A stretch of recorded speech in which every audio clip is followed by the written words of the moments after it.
Moon Knight is one of Marvel's most complex heroes, with multiple personalities that make him quite unpredictable. From a mercenary to a businessman to a cab driver, Mark Spector's fractured mind is key to his story. Let's dive into Moon Knight's darkest and most powerful alter egos. Mark Spector's multiple personalities. At the heart of Moon Knight's identity is Mark Spector's struggle with dissociative identity disorder, a condition that gives rise to multiple distinct personalities. This of course fractured his psyche, and it's the result of Mark's traumatic past as a mercenary. And this of course shapes his every decision in the Marvel Universe. The various personalities do allow Mark to cope with different facts of his life, and they often serve as means of escape from his past violence or guilt. Now each personality carries its own set of skills, outlooks, and of course emotional baggage, which creates a multi-dimensional character who navigates the world through the lenses of these alternate personas. And it's quite interesting for the reader or the viewer. Mark's personalities, his mercenary self, his business persona, and the street-smart Jake Lockley, these are not just a part of him, they're actually his survival mechanisms. Mark Spector is the primary personality that carries the legacy of the Moon Knight persona. As a former mercenary, Mark's military training makes him a fierce fighter, but his violent and morally ambiguous past is also a source of deep personal conflict. See, Spector is the most focused and driven of Mark's personalities, and his decision to become Moon Knight comes after a brush with passing away in Egypt, where he was then resurrected by the god Konchu. However, his past as a soldier and mercenary also haunts him, and he often grapples with feelings of guilt and shame. Mark's approach to justice is quite brutal, and I'll be honest, he's pretty unapologetic about it. He uses combat skills and tactical mind to seek vengeance on those that he deems worthy of punishment. He's a conflicted man driven by the need for redemption. Sounds like a comic book if I've ever heard it. Stephen Grant is the wealthy alter ego. He's perhaps the most well-known of Mark's alternate personalities, though not the most frequently in control. That's the part that's a little sketchy. In stark contrast to Mark's violent tendencies, Stephen represents a more stable and outwardly successful identity. In the comics, Stephen is a wealthy businessman who owns a company and lives a life of luxury on the surface. It's actually the exact opposite of Mark's past as a mercenary. Maybe that's why he came out. This personality allows Mark to interact with high society and often serves as a mask almost, to blend into the more mundane parts of the world, the more human parts. Not a lot of Egypts and gods just going to work. However, Stephen's life is built on a lie, and he often is depicted as being out of his depth in the face of Moon Knight's more dangerous missions. While Stephen can be charming and socially adept, he struggles with his own sense of inadequacy, sometimes unaware that his wealth and status are simply just constructs created by Mark's fractured mind, maybe to escape the trauma of his past. Jake Lockley is the street-level investigator. He is Mark Spector's most grounded and street-savvy alter ego. As a cab driver, Jake represents Mark's connection to the underbelly of society, using his position to gather information and keep tabs on the criminal world. Number 5. Chasm. Chasm was once the hero Spider-Man, aka Ben Reilly. During the Beyond event, he ended up losing all his memories, or a lot of his formative memories you could say, and as such was sent down a dark path to becoming the villain known as Chasm, struggling to determine right from wrong since he'd lost all those formative memories during the event. He's called Chasm because the memories left a hole in his mind. It's like a chasm, you see. Number 4. Reign. This alternate reality and its Spider-Man story involves an old senile Spider-Man who lost Mary Jane to cancer years earlier, which he discovers his own radioactivity actually caused. He has retired from being Spider-Man and now owns a flower shop, but hallucinations and incessant injustices cause him to attempt to return to a life of heroics once more. However, Spider-Man is now an old, deranged kind of man, and as such this story mostly involves him getting his butt kicked in between hallucinations of Mary Jane's ghost and rotting corpse. In the end, he does prevail, but not without us exploring the depth of his loss and his heartache. I think one of the darkest moments is when Spider-Man envisions Mary Jane's corpse emerging from her grave and entwining Spider-Man once more in her limbs, seemingly both kind of like embracing him, while also kind of like reprimanding him and accusing him of sort of causing her own death, which is kind of true. Although in the end, Mary Jane reveals even more tragically that she was always rooting for Peter, even with her dying breath, which also just makes this moment real sad. Number 3. Peter's ultimate death. While this death did not occur in the main continuity, it still represents one of the darkest moments in terms of Spider-Man's story, or at least one version of his story. We're talking about Peter's death in Into the Spider-Verse. This reality in the animated universe is still seemingly considered Earth 1610, which we know in the comics as the Ultimate Universe, though it does differ from the comic book version of Earth 1610. In this Earth 1610, Miles Morales also resides, though his Peter is somewhat different from his Ultimate comic book counterpart in terms of his story, and I would say his appearance. Peter Parker, who is blonde, dies during a fight with Kingpin here. His death is heartbreaking, not just for Miles, who now finds himself the only surviving Spider-Man in his reality, alone again after finding someone who he thought might actually be able to mentor him, but Peter's death here is also heartbreaking for his girlfriend Mary Jane, who only after his death reveals his secret identity to the world, and of course is super devastating for all of New York, and possibly I would say all of planet Earth, who knew him as their friendly neighborhood hero. Number 2, Revelations. As if MJ and Peter seemingly losing their chance at becoming a happy family wasn't enough, there was also the story and moment where we, the readers, learned the truth of what happened to Mary Jane and Peter Parker's seemingly unborn child, with it being revealed that their offspring was taken by none other than Norman Osborn for some insidious plot that, well, still has yet to be really revealed, even after like more than 20 years, I believe it's been. We were led to believe the baby was spirited away by a woman working for Osborn, Allison Mongrain, and was perhaps still alive even years later. However, Norman would then go on to claim the child had been permanently eliminated on his order. Allison Mongrain slipped something into Mary Jane's food at a restaurant, causing her to go into early labor, and then disguised herself as a nurse and intercepted the newborn. Mary Jane was told her child did not make it, and this whole plot was honestly super messed up, and I still don't even really fully understand what's going on with it. This is seriously messed up even for someone as dastardly as Norman, to be honest. Number 1, on repeat. One of the darkest moments in all of Spider-Man comics doesn't even come from Peter Parker's time as Spider-Man, but instead is tied to another hero to wear the mantle, his clone, Ben Reilly. Ben Reilly at one point is caught in a loop, being killed on repeat by the Jackal as part of his wild experiments, and then brought back only to perish again. This experience would greatly affect Ben and is believed to be the catalyst for what drove him to become a villain himself initially, with him eventually becoming the new Jackal. I mean, now he's Chasm, but before he was Jackal. He just keeps having these sad villain loops, it's really tragic actually. Number 10, Sins Past. One of the darkest Spider-Man moments to date that continues to haunt my personal nightmares is the revelation that came from Sins Past. This story starts in Amazing Spider-Man issue 509. During one of the worst flashbacks in comic book history, we learned that Gwen Stacy had an affair with Norman freaking Osborn, which resulted in a pregnancy. Gwen gave birth to twins, and their existence was forever kept secret from Peter Parker. Osborn raised the two children to hate Spider-Man, making them believe that Spider-Man was their father and that he killed their mother, when in reality, Osborn was their father, and although I guess kinda debatable, I think we could still argue that Green Goblin is much more to blame for Gwen's death than Peter is. This whole story was an extra level of dark and twisted that makes it both unforgettable and at the same time something you wish you could forget. But alas. Fortunately, it was retconned during Nick Spencer's run on Spider-Man, but it still represents a super big low for me and a terrifying point in Spider-Man's history. When we thought this was true. Also, Peter's reaction. No.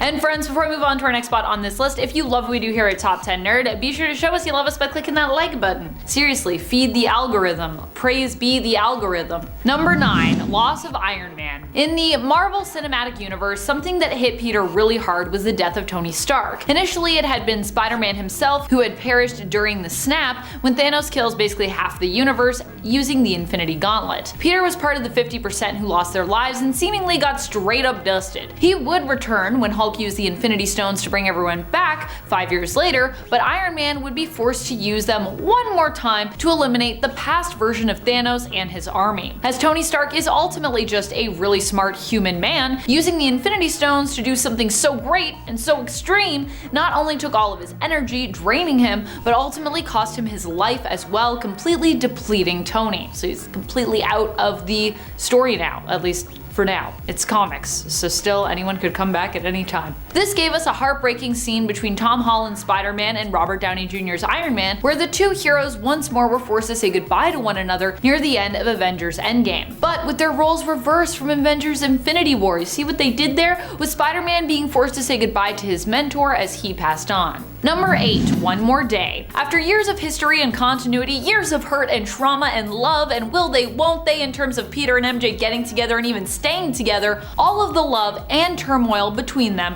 was lost with one silly little deal that was made with Mephisto. Such a silly deal. In exchange for Aunt May's life, MJ and Peter decided to sacrifice their marriage to Mephisto, who wanted it because he basically is a weirdo who is maybe prophetically threatened by the potential offspring of Peter and MJ for some reason. Because it's been implied before that like if they basically have a child, that child can destroy Mephisto. I don't know. This story is titled One More Day, but for many MJ and Spider-Man shippers out there, it feels like it should be titled Worst Day Ever. Number 7. MJ and Peter break up. Again! As if it wasn't bad enough that MJ and Peter had their marriage erased years before, lately, in the last few years of the comics with Nick Spencer's run on Spider-Man, it seemed like we were building to have these two actually reunite. Yet shortly after they had ended up back together after years of being apart, following the complete erasure of their marriage, they were broken up again. And this happened as well after Peter was even considering popping the question to MJ. And to add insult to injury here, Peter also is greatly struggling in his personal life currently in the comics, while MJ is thriving and happy in a relationship with somebody else.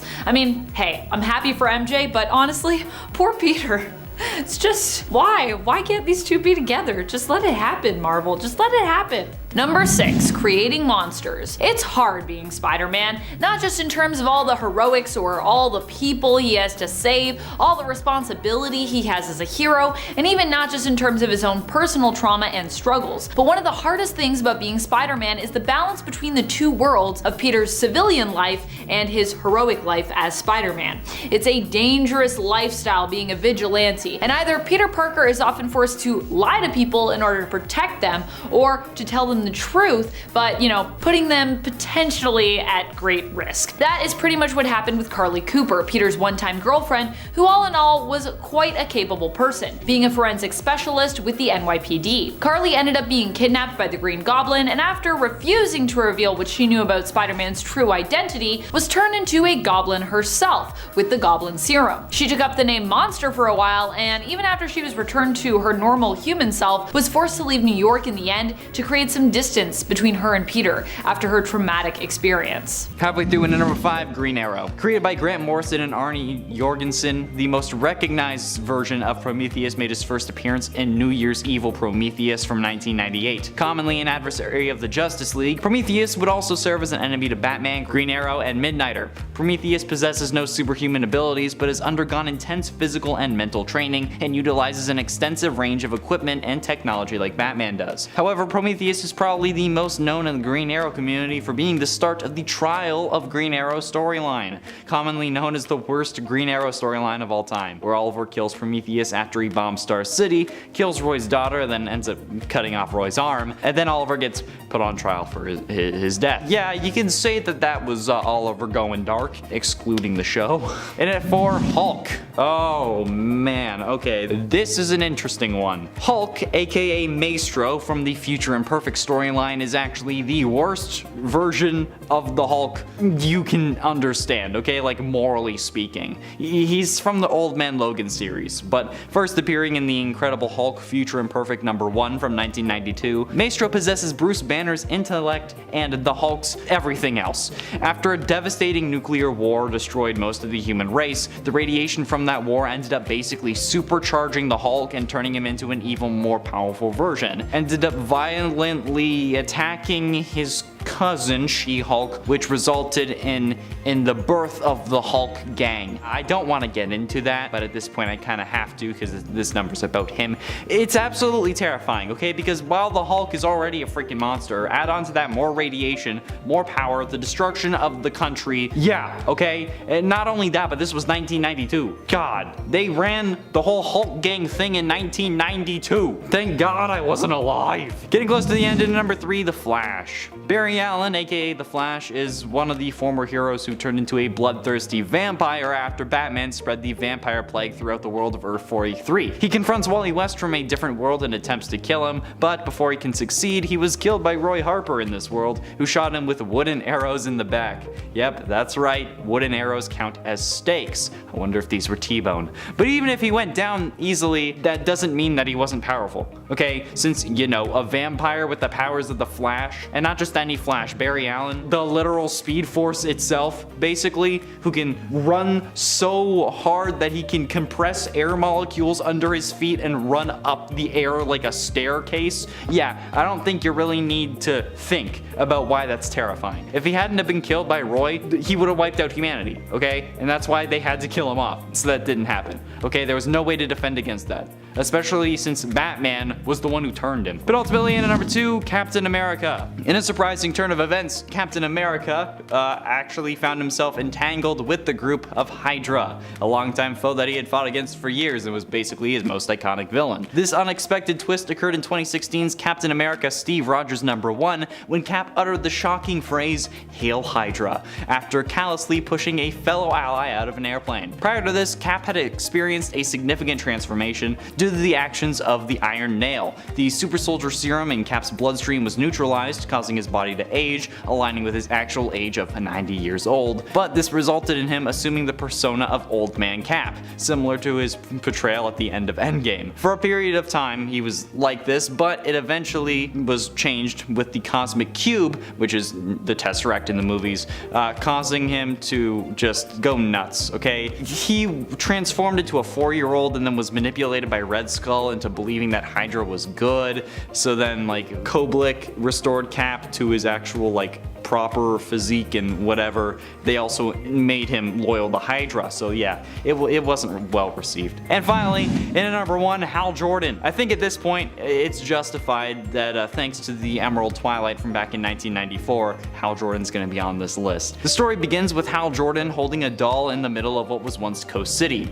Grief-stricken, he recreates the city using his power ring, including its deceased inhabitants, including his father, violating the Green Lantern Corps code, which forbids lanterns from using their powers for personal gain. Hal is contacted by the Guardians of the Universe, who reprimand him, but furious, Hal drains the holographic projection's energy and then travels to O and drains the central power battery to reconstruct Coast City. Green Lanterns are sent to stop him. Hal destroys all of them. His rampage then continues. He almost destroys a timeline with this. Even Guy Gardner, who wears Sinestro's yellow ring, was scared of the devastation that Hal was causing. I'm gonna call that going dark. He started calling himself Parallax. Have you seen that movie? That's not a good thing to call yourself, dude. Just like get a proper mask next time. In its end, Spider-Man. Spider-Carnage isn't just another Spider-Man villain. He's actually an alternate version of Spider-Man. Hailing from one of many Earths, this character was introduced in the 90s Spider-Man animated series. My favorite Spider-Man animated series, might I add. This Peter's life was actually very similar to the main Spider-Man, except this version also lost Aunt May as well as Uncle Ben and developed a resentment for humanity because of it. And then he had to deal with a clone, which definitely sucked. Until he and the clone learned that who they thought was the clone, who was going by Bill Riley, could actually be the real Peter Parker. That broke Peter, or well, the real Peter. And a Carnage symbiote from another universe actually sensed this hatred and resentment, and through a portal created by Jonathan Ohm, it bonded with Peter, driving him even more insane, and then he started calling himself Spider-Carnage. From my understanding, this character hasn't been seen since that final episode, but I want him to make a comeback, okay? Like, add this character to the MCU, or like let Andrew Garfield fight the Carnage symbiote so that he can have the Spider-Carnage or something, please. And then Superman. While this seems like something that any version of Superman would do if they turned bad, it's actually interesting to see that only the Injustice version of Superman did it. Yeah, you know, after Joker blew up Metropolis and killed his wife and unborn child, Superman killed him, and then, you know, started a whole regime. But after getting fed up with Batman leading a resistance against that regime, Superman just also told the world that Batman was really Bruce Wayne. And do you want to know how he did it? Like a press conference, a worldwide news message, a Mysterio-like video? No. The dude frickin' added him on Twitter. Superman, in just 4 simple words, just tells the world that Batman is Bruce Wayne. Using those 4 words, actually, from the official Superman Twitter account. The dude doesn't even use his Clark Kent Twitter. Man, he's still hiding his identity, but just is yeah, no, it's Bruce. 2.5 million retweets and 3.5 million likes. It was definitely #1 on trending, at least until Kim K posted a pic in a Batman costume to capitalize on the news and had the champagne going. Then Batman would be #2 on trending. That's probably what would happen, honestly. And it ain't Scarlet Witch. Considering how the entirety of House of M is meant to be about how one person changed reality, I think it's fairly safe to say that she's a powerful hero even if she isn't a hero all the time. Like in Multiverse of Madness, for example, when she somehow was able to send demons and monsters across different dimensions to attack America Chavez, but couldn't just go to those dimensions herself, even if she was the villain in that scenario. She was still able to take on the Illuminati of that universe. Okay, she was able to easily take them all down. She's an extremely powerful mutant, whether she's on your side or the side against you, but also falling boulders can kill Captain Marvel. Look, the only limit to Wanda's abilities is, in any incarnation of her, is her brain.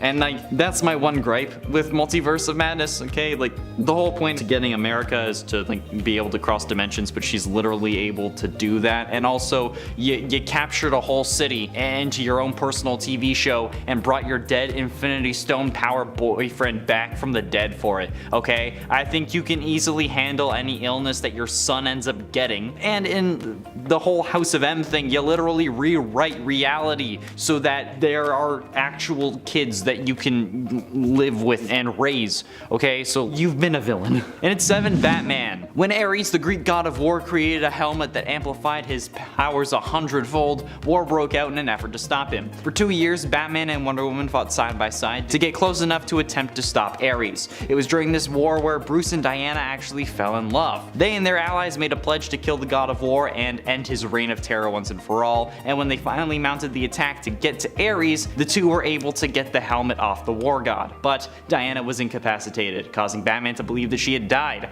Driven by grief yet again, Bruce put on the helmet of the god of war to defeat Ares, despite being warned of its corrupting influence. Believing that he could wield it mercifully while making war fair and just, he succeeded in killing Ares, but then turned into a merciless warrior who just destroyed the world, despite that learning that Wonder Woman had actually survived and was only stunned. Kingdom Come, man. That's nuts. And at 6, Doctor Strange. In the midst of the Infinity War, Doctor Strange found himself resorting to the forbidden knowledge contained within the Darkhold. Desperately seeking a means to overcome the formidable Thanos, within his pages he stumbled upon the Dreamwalking spell, which granted him the ability to traverse alternate universes. Tragically though, Strange's meddling inadvertently triggered an incursion, resulting in the utter annihilation of another universe. Recognizing the dire consequence of his actions, Doctor Strange ultimately renounced the corrupting influence of the Darkhold, taking responsibility for his actions, and entrusting the safeguarding of the tome with the Illuminati. Together they sought out the Book of Vishanti, harnessing its power to defeat Thanos, but to prevent any further repercussions, Doctor Strange submitted to execution at the hands of Black Bolt. Meanwhile, the Darkhold found its new sanctuary within the Sanctum Sanctorum of New York, carefully protected by Mordo, who swore an oath to prevent dangerous tomes from falling into the wrong hands. But again, it was evil Doctor Strange. Okay, we saw it in Multiverse of Madness. We saw it in the What If storyline. Doctor Strange has gone dark multiple times, alright? Sorry. Number 5. Fighting against his best friend. What could be worse than having to fight your best friend to the death? This is a very real thing that Clark was confronted with in the Dark Knight universe, the alternate reality belonging to Earth 31. This reality was created by Frank Miller and first appeared in Batman The Dark Knight Returns #1. After being retired for years, Batman is forced to return when the Joker also resurfaces. However, doing so puts him in conflict with Superman, who is currently working for the president. Tasked with getting rid of Batman, the two end up in a fight to the death, with Superman seemingly winning the fight as a result of Bruce having a heart attack and dying at a moment when he actually may have been about to win. Fortunately though, Batman would not really die, but instead use the fight to basically fake his death so that he could not have the president trying to make sure he was gone. And it's implied that despite the seemingly real high stakes fight we just witnessed between them, Clark may have actually been in on Bat's plan the whole time. Kind of ruined some of the stakes, I think, but at the same time, still a pretty crazy fight. Still a pretty dark time, I think we could say. Number 4. Whatever happened to the Man of Tomorrow? What is one of the saddest or darkest things that can happen in any superhero story. How about it ending? That is what this story featuring Superman is all about. It's told from a retrospective point of view through the voice of Lois Lane, who is being interviewed by the Daily Planet. The story reflects on the last few years of Superman's superhero career, with the interview taking place 10 years after Superman's final appearance, and revisiting the loss of many of his closest friends and allies, including deaths of Jimmy Olsen and Krypto. Number 3. Betrayed by his ally. One of the most heartbreaking alternate realities in the comics sees friend turn on friend in a deadly battle. In Wonder Woman Dead Earth, Wonder Woman doesn't just fight Clark, she ends up killing him. This all goes down when Man's World decides to attack Themyscira. In a single moment, Diana's entire home is wiped out. Not only does she lose all her fellow warriors and sisters, but the tragedy also costs Diana her mom, Hippolyta, who also perishes in this attack. While she is frustrated that she was not able to protect her people, Superman arrives and he attempts to console her. Instead of comforting Diana though, this just basically makes her angry, as she also blames Superman and her fellow heroes of Earth for standing by and doing nothing to protect her people and her home. Clark, however, was called to his parents' side to basically protect them at the time, which is why he wasn't there. But this excuse is not enough for Diana, who basically does not hear it at all, and decides to take out her rage on him. An epic fight ensues that destroys most of the world and leaves Superman dead. However, Wonder Woman wouldn't remember what she had done until years later. And that's also part of the heartbreaking part of this series, because when she remembers it, it's like, whoa, devastating. Number 2. Supergirl's demise. What's worse than fighting your best friend or being killed by an ally? How about losing family? And not just any family, a fellow Kryptonian at that. With Superman being one of the last surviving members of Krypton, the loss of cousin Supergirl during the Crisis on Infinite Earths event cut deep. Kara gave her life to protect Kal, who was losing badly in a fight against the Anti-Monitor at the time. She succeeded in saving him, but it ended up costing Kara her own life, leaving Superman to mourn her. Number 1. The death of Lois Lane. If you thought the death of Superman was bad, just wait till you see what happens when Lois dies. It is not pretty. It's not good. You can argue this is one of the darkest Superman moments I think we've ever gotten across the multiverse. In the Injustice reality and story, Lois Lane is killed by the Joker and Harley Quinn, snuffed out in an instant when Superman is tricked into believing that Lois is actually Doomsday Return, with the life that was growing inside her also being lost, what would have been her and Clark's firstborn. This, as well as the devastation of Metropolis, causes Superman to basically snap. He in turn kills Joker and sets down a path to become one of the greatest villains and tyrants Earth has probably ever seen. Number 10. Stops Wonder Woman. In issue number 39 of the 2011 Wonder Woman series, Wonder Woman calls out her teammates for not killing. This might seem strange to you, knowing that Wonder Woman is a hero, and generally we don't associate heroes with killing, but at the end of the day, Diana is still an Amazon, and has also been the god of war. She is ultimately a warrior, so although she does believe in peaceful resolutions 100%, there are times when she acknowledges that to protect innocence, sometimes blood actually has to be shed. In this case, thousands of people were killed by an alien enemy who was harvesting humans to use as a food source, and Wonder Woman almost killed him for it, until she was stopped by Superman. While Batman later also calls her out, in the moment it is Clark that stands between Diana and this dark act. Superman puts himself between Diana and their foe, asking her, "What are you doing? Have you forgotten who we are? Who you are?" And friends, before I move on to our next spot on this list, if you love what we do here at Top 10 Nerd and you want more content like this,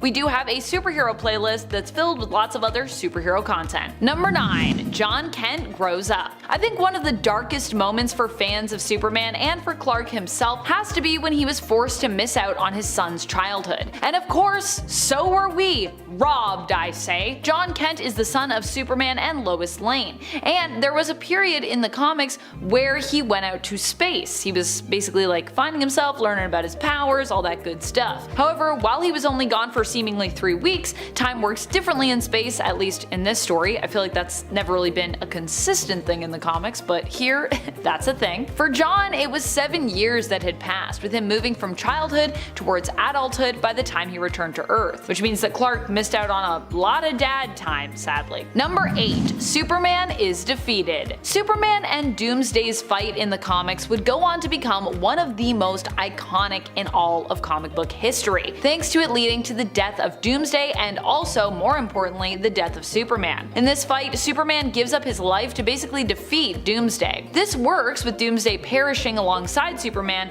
ushering in the mourning period that would follow for Earth's greatest hero. But while some could not believe what they were reading, this shocking moment at least would not end up being quite so frighteningly permanent, with Clark Kent later being resurrected and returning. But at that time, the idea that a hero as great as Superman, who always seemingly ended up prevailing and winning against his villains, could lose and die was considered quite dark and shocking indeed, especially for such a positive hero like Superman. Number 7. Dark Multiverse Death of Superman. If you thought the death of Superman in his fight against Doomsday from the main continuity was rough, whoa, wait till you hear about the Dark Multiverse version of this story. After Superman dies at the hands of Doomsday, Lois becomes depressed and jaded, believing that the world basically failed Clark. She ends up bonding with the Eradicator, who claims it failed in its mission to resurrect the fallen Superman, and instead bonds with Lois so that she can succeed where she believes other heroes have failed, fighting on in Clark's name. However, Lois gets her whole superhero ideology a little bit twisted, and she goes too far in comparison to the hero who she's attempting to emulate here,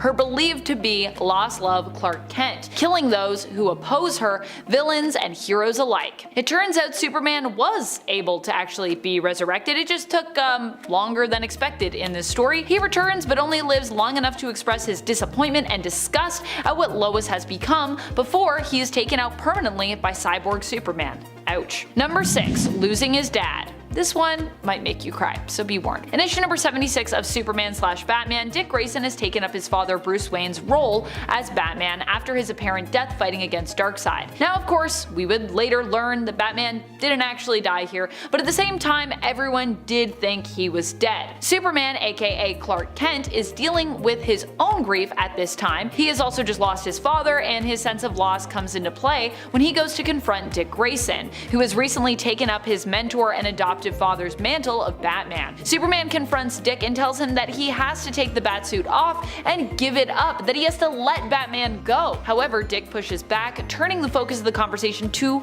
Clark's loss. Dick says, "I know you lost your father and you're angry. You can do anything in the world, but you can't bring them back. I lost my father too, and this is what I can do." Lockley is often portrayed as being gruff and no-nonsense, a personality that fits well with Moon Knight's more brutal and, for lack thereof a better term, a direct approach to justice. It's not the best, but it's something. Unlike Steven, who operates in the world of the rich and powerful, Jake is in the streets. He uses his cab to eavesdrop on conversations and collect intel that could aid Mark's Moon Knight persona. Jake's role is crucial to Mark's overall understanding of the criminal landscape, but Jake also serves as a form of escape, another way really for Mark to compartmentalize his troubled life and continue his fight for justice while maintaining some distance from the more chaotic parts of his existence. Mark's struggle with his various personalities is more than just a narrative gimmick. Although it is fun to watch and read, this is actually a reflection of the complex emotional and psychological toll that his life has taken. We're literally looking through life through Mark's eyes. Each personality represents a different facet of his trauma, from the violence of Mark's mercenary days to the wealth and success that Steven represents, and also to the gritty survivalist instincts of Jake. It all swirls together in a crazy comic. The interplay between these identities creates an ongoing internal conflict for Mark, which forces him to confront the aspects of himself that he would, of course, rather avoid through these characters. The tension between his various personas shape Moon Knight's stories as Mark tries to understand his place in the world while dealing with the consequences of his fractured brain. Now, this internal conflict is not just a battle of personalities, although it does really look like that at times, but this is actually an ongoing battle for Mark's very sense of self. Now, despite their flaws, Mark's personalities are integral to his heroic journey. Each one contributes something valuable to his crime-fighting efforts. Mark, with his tactical training, handles the combat-heavy situations. Steven uses his wealth and status to secure resources and information, and then there's Jake with his street-level connections, and he, of course, gathers intel and keeps keeps tabs on criminals. So together, you smash them all together into one person, these personalities do form a unique, almost a schizophrenic approach to justice. However, Moon Knight's real strength does lie in his ability to pull together these fragments of his brain to form a functional, and sometimes he goes a little too far and just eliminates the competition. Mark Spector's relationship with Konchu, the Egyptian god of the moon that I mentioned earlier, does add another layer of complexity to his multiple personalities. Yep, we got one more, throw it in there. Konchu's resurrection of Mark and then further demands for him to act as his earthly avatar creates this power dynamic that is full of tension. I mean, this guy has enough going on and now you got a god telling you what to do? Give me a break. The god manipulates Mark through his various personalities, often using threats and promises of power to sway Mark's decisions. For instance, Konchu frequently tries to control the actions of Mark's alter egos, sometimes even pushing them to take violent action, all in his name. Sounds like a mean god. This godlike influence further complicates Mark's sense of self and autonomy, as he is constantly battling the god's demand for vengeance, and then his own internal moral compass is going off the rocker. The psychological tug of war between Mark's fractured personalities and of course Konchu's overpowering, scary presence is a reoccurring theme that has defined the character for decades. The Disney series, let's talk about it. Did you watch it? Did you like it? What didn't you like? Comment down below all your thoughts. In the Disney Plus Moon Knight series that came out in 2022, Stephen Grant is given a much more prominent role than he did in the comics, where he was often portrayed as just one of Mark's many personalities. But in the show, Stephen's personality is fully fleshed out, with his humor and intelligence creating a pretty fun and endearing, relatable character. Definitely works for a Disney Plus show. I see why they did it that way. The series also explores Stephen's development as Mark's anchor, often a more sympathetic and introspective look at Mark's struggle with his disorder. The show's take on Stephen gives fans a deeper understanding of Mark's trauma, showing how each personality serves as a coping mechanism, really, for Mark's turbulent past. It's a significant departure from the traditional role Stephen played in the comics, where he was more of a mask that Mark would wear to interact with the world. Here they just flipped it.